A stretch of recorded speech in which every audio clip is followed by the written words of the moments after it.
Hello everyone. अभी इस video में मैं सॉल्यूशन चैप्टर का जो केमिस्ट्री क्लास 12 महाराष्ट्र बोर्ड का सेकंड चैप्टर है उसका न्यूमेरिकल आपको बता दे रहा हूँ। ठीक है, तो जो पहला टॉपिक का न्यूमेरिकल है वो ये हेनरीज लॉ पे बेस्ड है। यहाँ पे क्वेश्चन में आपको दिया है Henry's law constant of methyl bromide इस दिया है 0.159। ठीक है, मोल लीटर इनवर्स बार इनवर्स कितने पे 25 डिग्री पे। What is the solubility of the methyl bromide in water at same temperature and partial pressure of 0.164। तो हमें पार्शियल प्रेशर दिया है 0.164, हेनरीज कांस्टेंट दिया है 0.159 जो कि यहाँ पर है। ठीक है, और व्हाट इज द सॉल्युबिलिटी पूछा है। सॉल्युबिलिटी का फॉर्मूला क्या होता है, Henrys constant multiply by pressure. तो हेनरीज कांस्टेंट 0.159, प्रेशर दिया है 0.164, दोनों का आप मल्टीप्लाई कर दोगे तो आपका आ जाएगा 0.02602। ये वाला क्वेश्चन इसी साल बोर्ड एग्जाम में आया है 2 मार्क के लिए। ठीक है, इसी तरह देखिए दूसरा क्वेश्चन है जहाँ पे लिखा है fish generally needs O2 concentration in water at least 3.8 milligram per mole for survival. What partial pressure of O2 above the water is needed for the survival of fish. तो हमें पार्शियल प्रेशर पता करना है। सोल्युबिलिटी ऑफ O2 दिया है 0 degree कितना है and 1 atmosphere partial pressure is कितना 2.2 इंटू 10⁻³ तो सोल्युबिलिटी हमको पता है, प्रेशर 1.013 है। फार्मूला तो यही है, अभी प्रीवियसली मैंने सॉल्व किया है। तो KH क्या हो जाएगा S/P।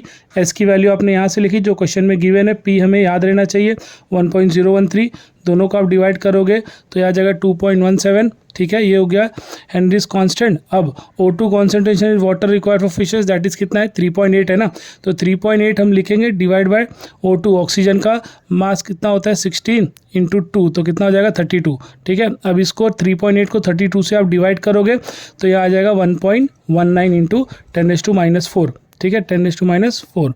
अब वैसे ही फार्मूला में पता है हेनरीज कांस्टेंट का, प्रेशर का P क्या होता है S/KH। तो S तो हमें पता चल गया, यहाँ पे हमने निकाला, और KH हेनरीज कांस्टेंट यहाँ से हमने निकाला था। ठीक है, दोनों को आप डिवाइड कर दो तो आपका हो जाएगा प्रेशर, और उसकी यूनिट क्या लिखनी है आपको बार। आई होप आपको समझ में आया होगा। यहाँ से हमने हेनरीज कांस्टेंट निकाला, उसको यहाँ पे रखा, फिर O2 का जो कॉन्सेंट्रेशन था उसको डिवाइड किया हमने उसके मास से जो कि 16 होता है O का, तो O2 मतलब 16 2 32, इसको डिवाइड करके 1.19 आ गया जो कि हमारा S हो गया सोल्युबिलिटी। तब KH भी पता है, सोल्युबिलिटी भी निकाल लिया, तो प्रेशर आपको बाय हेनरीज लॉ आ जाएगा। ठीक है, ये भी 3 मार्क के लिए आपको एग्जाम में आएगा। अभी अगला क्वेश्चन आपके टेक्स्ट बुक का है जहाँ पे दिया है mixture of benzene and toluene contains 30% by mass of toluene. ठीक है, at 30 degree vapour pressure of toluene कितना दिया 36.7 mm। ठीक है, मर्क्यूरी का। एंड फॉर प्योर बेंजीन दिया है 118.2। तो ये सारे वैल्यूज आपको अभी देखने हैं। Assuming that 2 liquids from ideal solution form कर रहे हैं तो कैलकुलेट क्या करना है, total pressure and partial pressure of each constituent above the solution of at 30 degree. तो आपके टेक्स्ट बुक का क्वेश्चन है। तो मास परसेंटेज ऑफ टाउलिन कितना दिया है 30% दिया है, वेट बाय वेट है। Vapour pressure of liquid toluene जो कि P1 कितना दिया था 36.7, और वैसे ही vapour pressure of liquid benzene जिसको हम लोग क्या लेंगे P2 लेंगे, उसका है 118.2। अब इसलिए मोलार मास ऑफ टाउलिन क्या होगा, टाउलिन का फॉर्मूला क्या है C7H8 होता है। तो C7 मतलब कार्बन, कार्बन कितना है 7, तो कार्बन का मास कितना होता है 12, तो 12 इंटू 7। वैसे ही हाइड्रोजन का मास कितना होता है 1, तो 1 इंटू 8 है ना यहाँ पे, तो 1 इंटू 8, तो 12 7 जा कितना हो जाएगा यहाँ पे, 12 7 जा आपका 84 हो जाएगा, और 8 कितना हो जाएगा 92। वैसे ही बेंजीन के लिए C6H6 है, तो कार्बन कितना है 6, इसलिए 12 6 जा 72, प्लस हाइड्रोजन 1 है तो 1 6 जा 6, तो 72 प्लस 6 कितना हो जाएगा 78। तो हमें दिया है 30% वेट बाय वेट टाउलिन, इसका मतलब 30 ग्राम ऑफ टाउलिन किसमें 100 ग्राम के सॉल्यूशन में प्रेजेंट है। तो मास ऑफ बेंजीन कितना हो जाएगा, क्योंकि टाउलिन 30 है तो mass of benzene total minus 30 ना, तो टोटल कितना 100 माइनस 30, तो कितना हो जाएगा बेंजीन 70।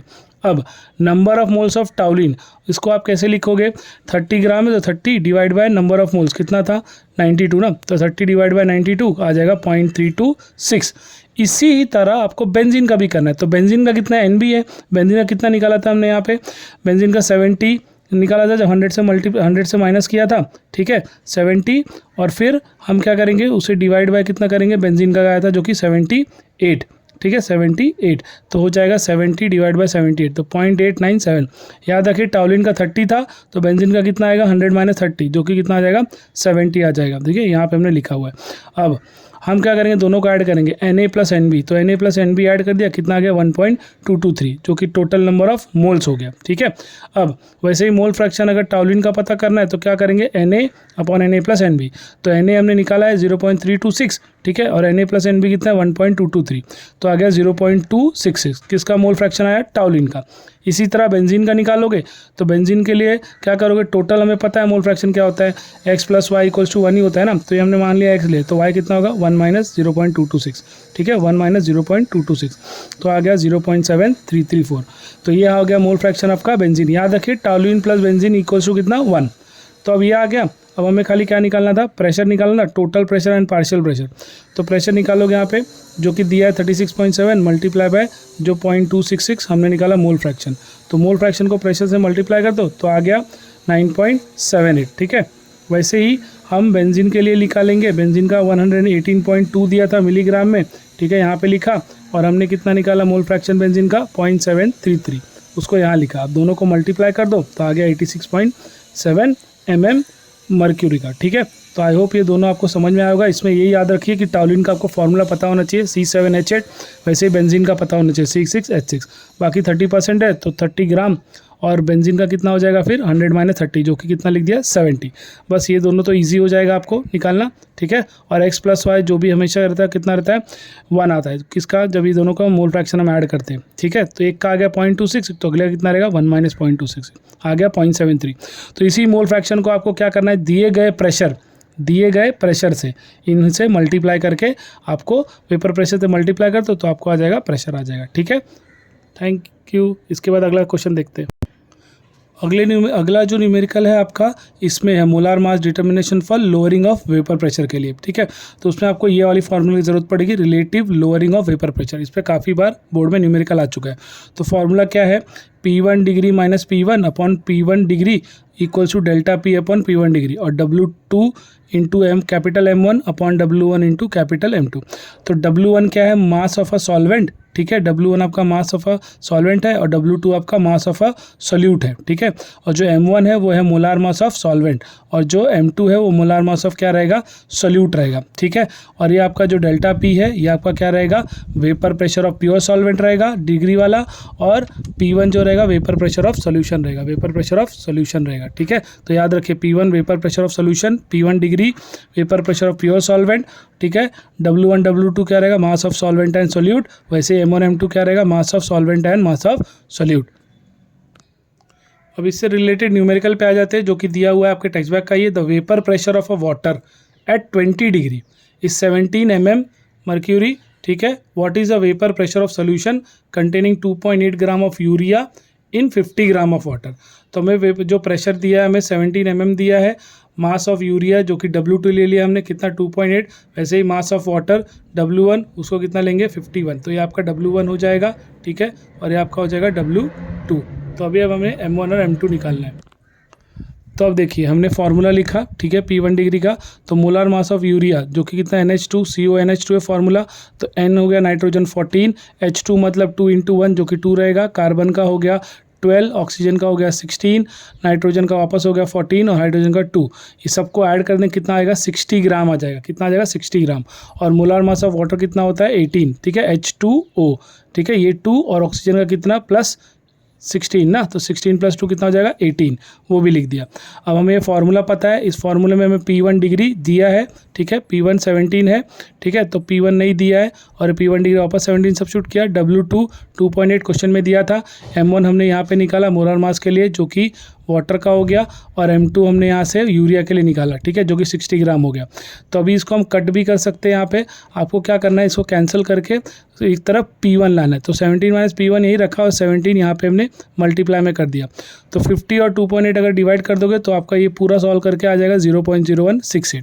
तो 0.0168 आ गया, तो इसको क्या करो, ये जो 17 है इससे मल्टीप्लाई कर दो, तो 17 से जब मल्टीप्लाई करोगे तो आपका आ जाएगा 0.2856। अभी हमें P1 पता करना है, तो P1 को राइट हैंड साइड ला जाओ तो प्लस हो जाएगा, और जो 0.28 है ये राइट हैंड साइड में, इसको लेफ्ट हैंड साइड लेके जाओ, हो जाएगा माइनस। तो 17 माइनस 0.2856 हो, तो 17 माइनस 0.8256 हो जाएगा 16.71 ठीक है। तो ये आपका हो जाएगा आंसर।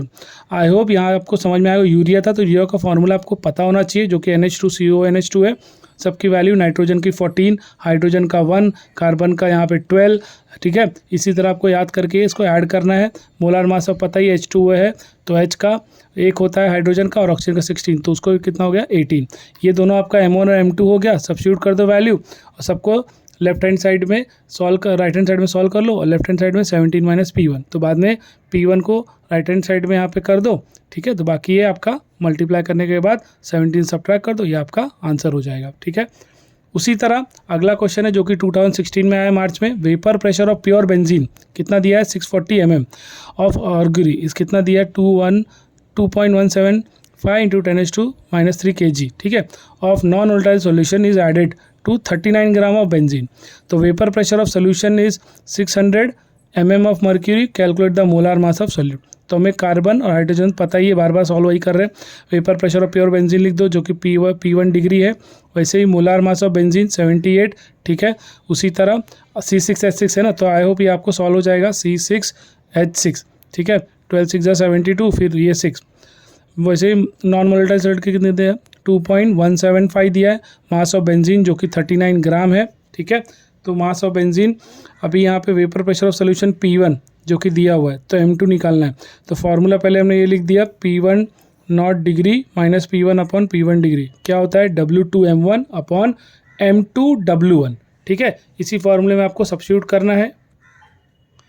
हमने यहाँ W1 W2 और M1 की वैल्यू सब्स्टिट्यूट की और P1 डिग्री और P की वैल्यू सब्स्टिट्यूट कर दी, जो कि सब दिए है। 640 600 से सब्ट्रैक्ट कर दो, कितना आ जाएगा 40 आ जाएगा। ये 0 0 भी आप कट कर सकते हो, ठीक है। यहाँ पे 39 2 आप किया कर सकते हो, 78 हो जाएगा।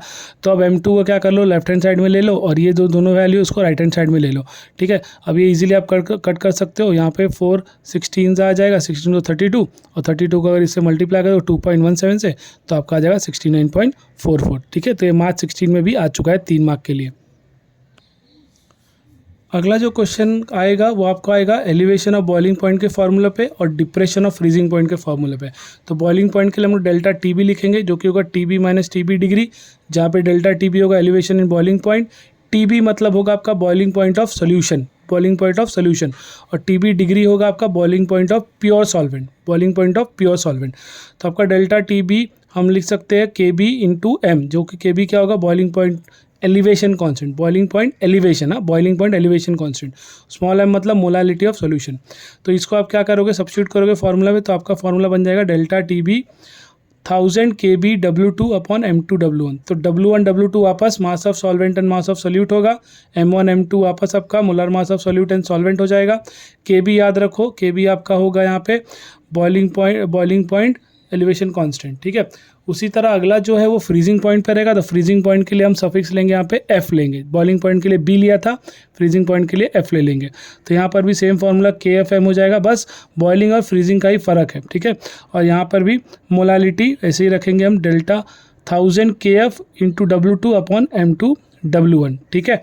तो अभी इसका भी वही है, मास of solute and mass of solvent, जो कि W1 और W2 हो जाएगा। मोलार मास ऑफ सोल्यूट और सॉल्वेंट का भी M2 और M1 ऐसे हम लोग लिख सकते हैं। तो ये दो फार्मूले पे अभी हम न्यूमेरिकल करने वाले, ठीक है, फ्रीजिंग पॉइंट और यहाँ पे बॉइलिंग पॉइंट पे। तो फार्मूला ध्यान रखिएगा।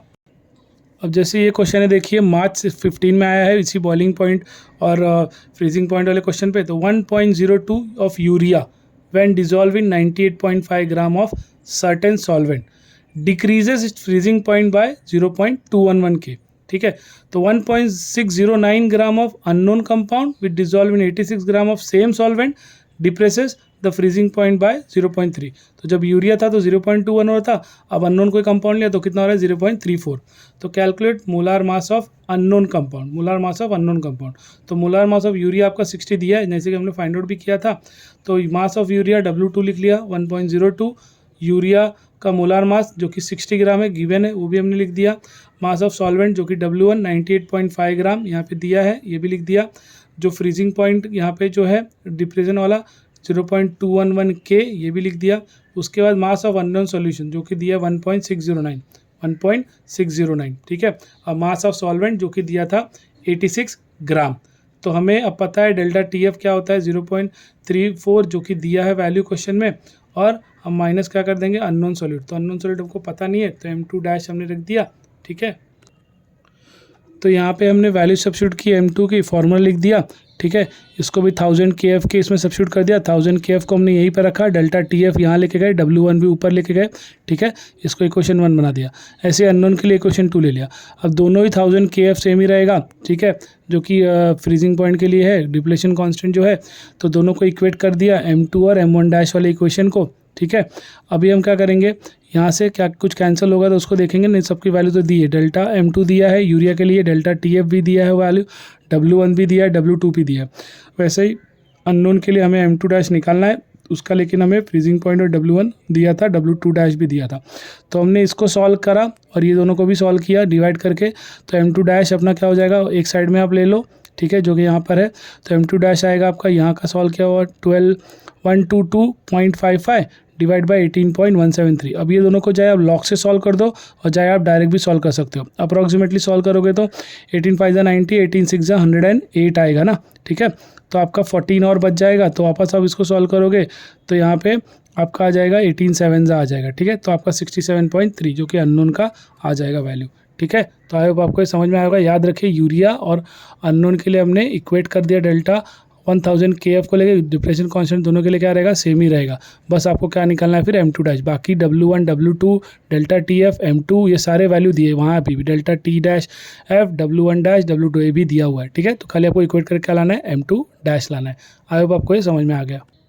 वैसा जो अगला क्वेश्चन है देखो, the freezing point of pure benzene दिया है 278.4 kelvin, calculate freezing point of solution when 2.0 gram of solution having molecular weight कितना 100 ग्राम मोल इज एडेड टू कितना 100 ग्राम ऑफ बेंजीन। बेंजीन में जब ऐड किया तो बेंजीन का KF आपको दिया है 5.12, ठीक है। बेंजीन का आपको KF दिया है। अब बेंजीन का KF दिया है तो मोला, तो टेम्परेचर हम लोग को TF क्वेश्चन में दिया है, मास ऑफ सोल्यूट भी दिया है W2, मास ऑफ सोल्यूट जो कि मोलार मास ऑफ सोल्यूट है जो कि M2 है वो भी था 100 दिया था। इसको ऐड कर रहे हैं हम सॉल्वेंट में जो कि होगा 100 वापस, डिप्रेशन कांस्टेंट KF बेंजीन के लिए दिया गया है। तो हमें TF निकालना है। तो ये हमारा फार्मूला हो जाता है M2 का 1000 KF into W2 upon delta TF upon W1, ठीक है, W1। ये अभी हम लोग बार बार यही फार्मूला देख रहे हैं। तो हमने क्या कर दिया, डेल्टा TF के लिए इक्वेट कर दिया। तो बाकी सारे वैल्यूज 1000 भी दिया है, KF 1000 तो पता ही है, KF की वैल्यू में दी है 5.12, ठीक है। W2 दिया है 2, ठीक है यहाँ पे, और अपॉन M2 कितना दिया है 100 दिया है, W1 भी कितना है 100 है। तो इसको आप सॉल्व करोगे, अगर ये 2 0 ऐसे ही कट कर दो यहाँ पर भी, ठीक है, हो जाएगा। ये 0 इससे कट कर दो तो अब इसको इजीली सॉल्व कर लोगे तो आ जाएगा 1.024। ये तो डेल्टा TF हो गया। तो हमें डेल्टा TF मिल गया। हमने डेल्टा TF का फॉर्मूला पता है T dash F minus TF। तो हमें क्या निकालना है, TF निकालना है। तो TF हो जाएगा T dash F minus delta TF। T dash F दिया है वो क्वेश्चन में 278.4, सॉल्वेंट दिया है, सॉल्वेंट के लिए टेम्परेचर। डेल्टा TF हमने निकाला 1.024, दोनों को सब्ट्रैक्ट कर दो, ये आ जाएगी वैल्यू, ठीक है। तो यहाँ पे यही वैल्यू आपको ये वाला फार्मूला याद रखना है। वैसे मैंने फार्मूला में स्टार्टिंग में आपको बताया था, ठीक है। आई होप आपको इस क्वेश्चन समझ में आया होगा। अगला क्वेश्चन जो है आपको molar mass of for osmotic pressure के लिए, जिसका वैल्यू है, फार्मूला है pi equals to W2 RT upon M2 capital V, और उसको in terms of M2 equate करेंगे तो W2 RT upon pi V, जहाँ पे पाई मतलब होता है ऑस्मोटिक प्रेशर होता है, R गैस कांस्टेंट है जो कि वैल्यू आपको याद रखनी है 0.08205। M2 मतलब वापस आपका वो मोलार मास ऑफ सोल्यूट हो जाएगा, W2 का आपका मास ऑफ सोल्यूट होगा, ठीक है, और T आपका टेम्परेचर जो कि केल्विन में लिखना है, स्मॉल n होगा नंबर ऑफ मोल्स और कैपिटल V होगा वॉल्यूम। तो याद रखिए वॉल्यूम, और यहाँ पे molar mass of solute, T मतलब टेम्परेचर, W2 मतलब आपका मास ऑफ सोल्यूट, और पाई मतलब ऑस्मोटिक प्रेशर। तो इस पे अगला न्यूमेरिकल आपका होगा। तो देखिए ये वाला न्यूमेरिकल आपको बोर्ड एग्जाम में 2017 में आ चुका है।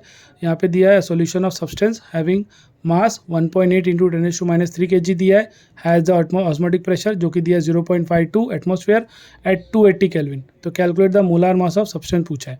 तो वॉल्यूम हमको दिया है 1 dm³, गैस कॉन्स्टेंट जो आपको याद रखना है, तो वॉल्यूम 1 लीटर है। तो हमने मास ऑफ सब्सटेंस को लिया W2 जो कि कितना 1.8 ग्राम कर दिया हमने किलोग्राम को, टेम्परेचर 280 केल्विन लिखा, पाई वैल्यू दिया है 0.52, ठीक है, ऑस्मोटिक प्रेशर। तो हमने फार्मूला लिखा ऑस्मोटिक प्रेशर का, हमें चाहिए क्या था M2, तो M2 को लेफ्ट हैंड साइड ले लो, बाकी पाई यहाँ पे आ जाएगा नीचे राइट हैंड साइड में। W2 की वैल्यू दी है 1.8, R वैल्यू दी है 0.08205, कैपिटल T का वैल्यू भी दिया है 280 केल्विन जो कि क्वेश्चन में ही दिया गया है यहाँ पर, divide by pi osmotic pressure 0.52 और V हमारा 1 लिख लिया, 1 लीटर, ठीक है, 1 dm³ तो उसको 1 लीटर में कन्वर्ट कर देंगे।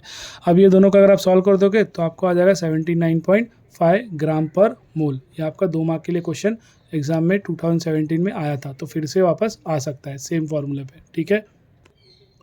अब अगला जो इस टॉपिक का, इस चैप्टर का लास्ट न्यूमेरिकल है जो इस टॉपिक में वेंट ऑफ फैक्टर के लिए, ठीक है। तो वेंट ऑफ फैक्टर का फॉर्मूला आप कैसे याद रखोगे, actual number of moles participate in solution after dissociation 2 moles of formula unit dissolve in solution, या तो m theoretical upon m observe, ठीक है।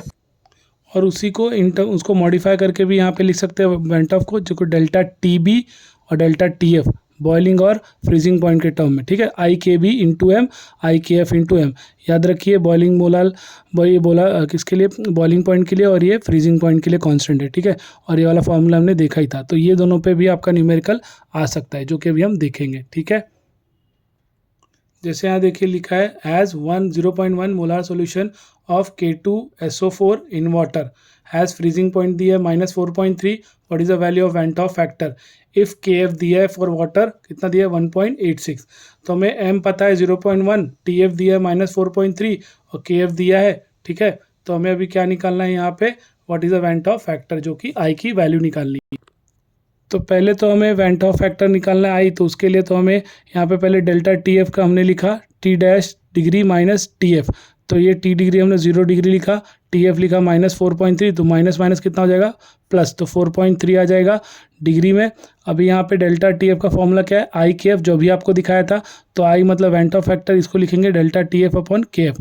डेल्टा TF की वैल्यू दी है 4.3, ठीक है, यहाँ से हमने सॉल्व करी, और KF 1.86 दिया था, स्मॉल m दिया था 0.1, इसको आप सॉल्व करोगे तो आ जाएगा 23.1, जो कि वेंट ऑफ फैक्टर आपको पता करना था। इसी में एक दूसरी तरह से आता है जो कि ऑस्मोटिक प्रेशर के लिए, ये भी बोर्ड एग्जाम में 2014 में पूछ चुका है। तो यहाँ पे लिखा है 3.4 gram of CaCl2 dissolve in 2.5 litre of water, कितना केल्विन में, 300 केल्विन में। तो what is the atmospheric osmotic pressure of the solution, osmotic pressure पूछा है पाई, तो W2 दिया है 3.4 ग्राम, ठीक है। वॉल्यूम दिया है 2.5 लीटर, उसको dm³ में भी कर सकते हैं। I दिया है वेंट ऑफ फैक्टर 2.47, यहाँ पे दिया नहीं तो गिवन है तो, और T का वैल्यू 300 केल्विन, ये आपको यहाँ याद रखना है, ठीक है, दिया है क्वेश्चन में। पाई पूछा है तो पाई का वैल्यू हम लोग ऐसे भी लिख सकते हैं IW2R2 अपॉन M2V, तो हमें पाई निकालना है।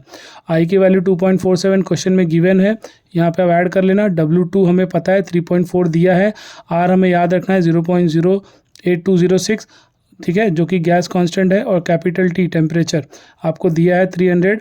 M2 हमें यहाँ पे पता है, कैसे पता करेंगे, CaCl2 है ना, तो कैल्शियम का 40 होता है, ठीक है, एक ही है तो 40 इंटू 1, क्लोरीन का यहाँ पे 35.5 होता है, 2 मॉलिक्यूल्स है तो 2 इंटू 35.5, तो ये लगभग 70 के आसपास आ जाएगा, और ये 40 दोनों को ऐड करेंगे तो कितना आ जाएगा 111, तो यहाँ पे हमने M2 लिख दिया, ठीक है। वॉल्यूम दिया है 2.5, dm³ लिख सकते हैं, वॉल्यूम भी लिख सकते हैं। इस दोनों को अगर आप सॉल्व करोगे तो आपको आएगा 0.745, ये बोर्ड एग्जाम में 2014 में आ चुका है, ठीक है। तो आई होप आपको ये समझ में आ गया होगा।